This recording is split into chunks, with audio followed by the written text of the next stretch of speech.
Sasa naona ni beacon moja. Na naona beacon nyingine. Swali ni, do I need now a surveyor kuja akaniconfirm na beacon zangu naziona? Mimi ni nani? Nataka in the comment section unikomentie hivi. Anybody mwenye alikuwa na share certificate ama anybody mwenye alinunua plot baadaye beacons zikakuja zikabadilishwa, bado beacons ilikuwa kwa ground. Tumepatana. So that is why kabla ununue shamba ama kabla ufence shamba yako, regardless hata kama umeona beacons, you need to call surveyor. Surveyor kazi yake ni nini? Hii ni mawe but it holds water wakati inakuwa legally binding. Tumesema beacon kwa ground lazima iko registered. Tumepatana. Na sasa inaregistriwa aje? So nataka tukuje tuone hii. Hii ni mutation form. The Registered Land Act 1963. Form number RL29. Alafu tukikuja hapa tuna confirm. Angalia dimensions. Si unaona hii kona, hizi kona sasa ndio tunaweka beacons. So ukikuwa na beacons kwa ground, alafu hizi beacons haziko registered kwa mutation form, hakuna anything zina hold water.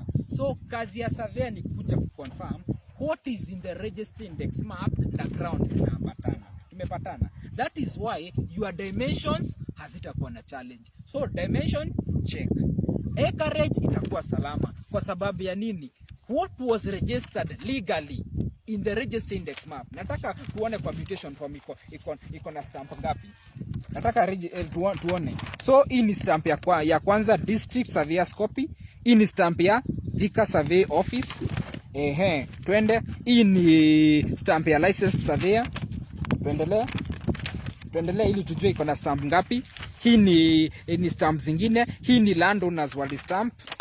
Hapa ni land registrar anafaa kustamp. Tumepatana. So that is why tunasema kabla ununue shamba yako ama kabla ujenge, regardless hata kama nimeona beacons, nimeziona hivi, you clearly need to call your surveyor to confirm, are the beacons legally binding?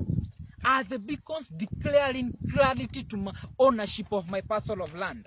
Tumepatana. Once verify, unaambia huyo surveyor ajicommit with the surveyor's report. Surveyor's report atapiga picha na ataonyesha na site yenye iko. So that ukikuwa na hiyo wakati unaenda kwa advocate of the high court kusign agreement ama contract, everything itakuwa salama kwa sababu surveyor amepiga beacons picha, that's evidence. Tumepatana. Na hutaijipata uko na land dispute. Utajenga boma yako, waonyeshe boma the type of boma tunajenga American design. Utajenga boma yako, utaishi na bibi wako wawili vizuri kwa ile nyumba yako vizuri, na utakuanga na raha kila wakati. So kwa comment section natakanga unikomentie kitu so that we continue educating the public. So civic education at its best. Kama ungetaka kufanyiwa thorough land due diligence inspection, we got you, number in the bio. Thank you.